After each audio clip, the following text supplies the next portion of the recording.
The difference between coal and diamonds, between sand and computers, between good health and bad health, is how the atoms are arranged.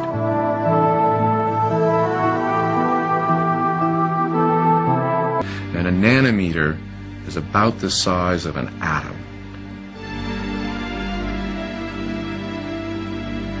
So it's down on the scale of the atoms and the molecules that we can build these molecular machines.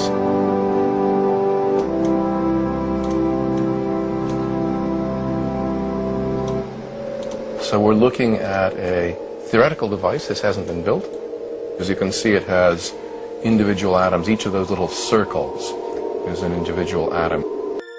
In December 1959, 5 years before he was to get his Nobel Prize, Richard Feynman gave a talk at Caltech entitled, "There's Plenty of Room at the Bottom." The talk is often cited as the beginnings of nanoscience, the study and manipulation of matter at the scale of nanometers, 1/1,000,000th of a meter, or 100,000 times less than the thickness of a human hair. Or, as Feynman put it, a staggeringly small world that is down below.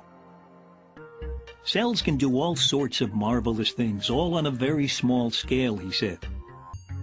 Today it's almost commonplace to view the cell as a miniature factory containing a large number of dedicated molecular machines. And the idea that we can learn from these machines drives the burgeoning field of bio-nanoscience and technology.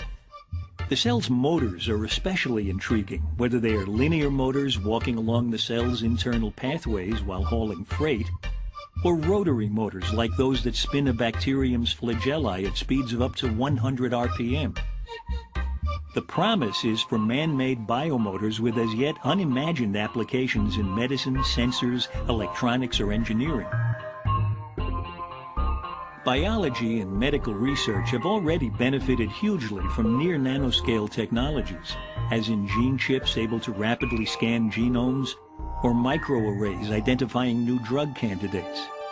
These technologies are constantly being made yet smaller, faster, and more efficient.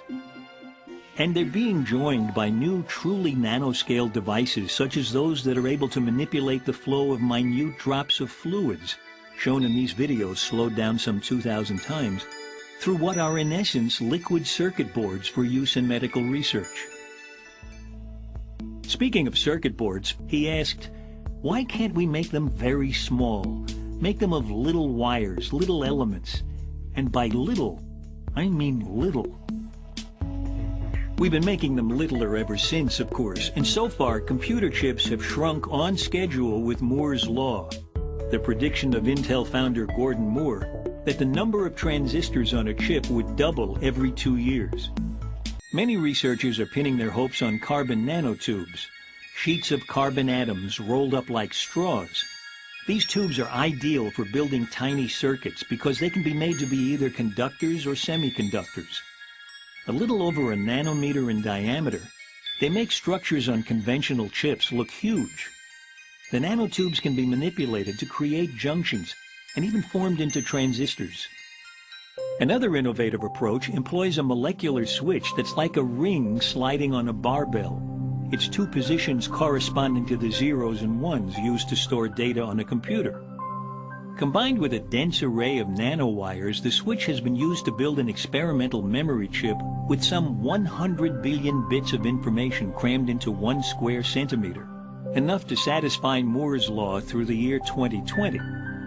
Beyond that, well, again, Richard Feynman pointed ahead, suggesting in 1982 that one day computers could exploit quantum mechanics, replacing the bits used by today's computers with quantum bits or qubits to create machines with computational powers we can't even imagine today. It would have appealed to Feynman to hear that the spin of a single electron was recently turned into an active qubit. Back in his original 1959 talk, Feynman also envisioned tiny machines, asking, why can't we drill holes, cut things, solder things, stamp things out, mold different shapes, all at an infinitesimal level? Today, such infinitesimal machines exist. These nanomachines might someday be assembled, or even assemble themselves, into nano-robots. Feynman himself, quoting a doctor friend, said, "It would be interesting in surgery if you could swallow the surgeon," anticipating the notion of nano-robots that cruise the body, cleaning up arterial plaque or rewiring brain cells as they go. Almost 50 years after they were spoken, those words are truer than ever.